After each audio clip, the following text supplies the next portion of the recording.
ये मैटर जो मैं आपको बोलने जा रहा हूँ, आप इस मैटर को हमारे सॉफ्टवेयर पे टाइप करके आप अपनी मिस्टेक्स को जान सकते हैं और अपने शॉर्टहैंड को इम्प्रूव कर सकते हैं, जिसका लिंक मैंने अपने डिस्क्रिप्शन बॉक्स में दे दिया है।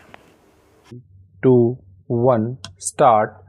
The Planning Commission has repeatedly emphasized in its sixth plan report the importance of ensuring that the backward classes get adequate benefit from the general progress and that the special programs financed from plan provision should not be used as substitute for the measures necessary to enable these classes to get due advantage from the general progress.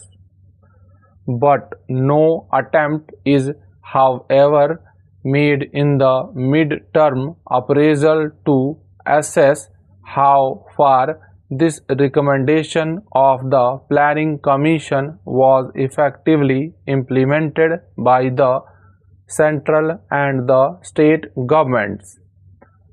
There is no reason to believe that, as before, adequate benefits did not accrue to the backward classes from the general progress.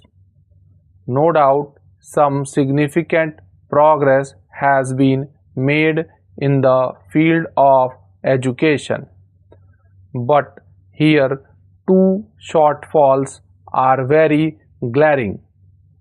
Our speed in the direction of literacy has not kept pace with the increase of our population, and today there are more illiterates in India than there were in 1951.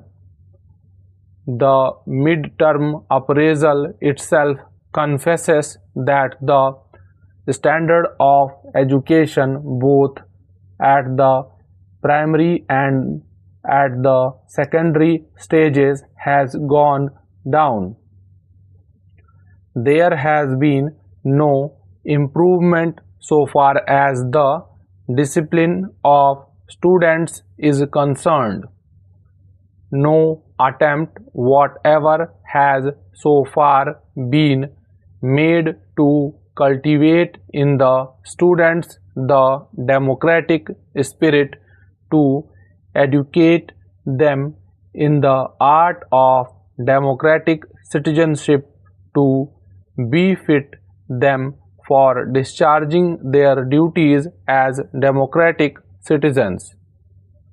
Despite the recommendations of the Radhakrishnan University Education Commission and of the Mudaliar Secondary Education Commission, the social ideals of education are yet to be determined by the government, and attempts are yet to be made to reorientate our educational system on the basis of those social ideals.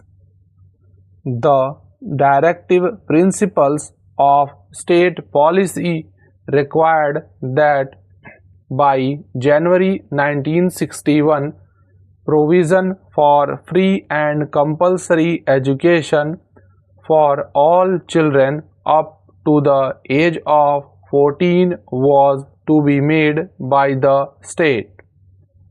I do not know if even by the end of 7th 5-year plan it would be possible for us to provide free and compulsory education to all children up to the age of 14. It is but obvious that in the last 2 years we have not made any significant progress in achieving the social objectives of the Constitution laid down in the directive principles. It might be maintained that I have enlarged the scope of the special objectives. The Planning Commission has no business to limit the scope of the social objectives of the Constitution. It has only to implement the directives for the state. Secondly, I wish to point out that in the sixth five-year plan, special attention was invited to three objectives. First, as citizens, men and women equally have the right to adequate means of livelihood. Second, the ownership and control of the material resources of the community are so distributed as best to subserve the common good. And third, the operation of the economic situation does not result in the concentration of wealth and means of production to the common detriment. I beg to submit, Madam, that no progress whatever has been made even in regard to these three social objectives chosen by the Planning Commission for its special consideration in the sixth five-year plan report.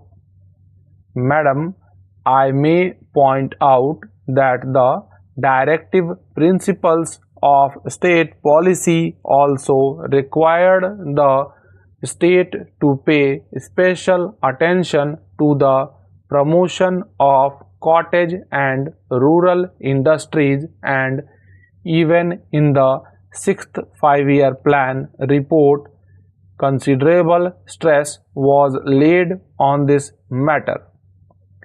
But have we really made any significant achievement even in this matter?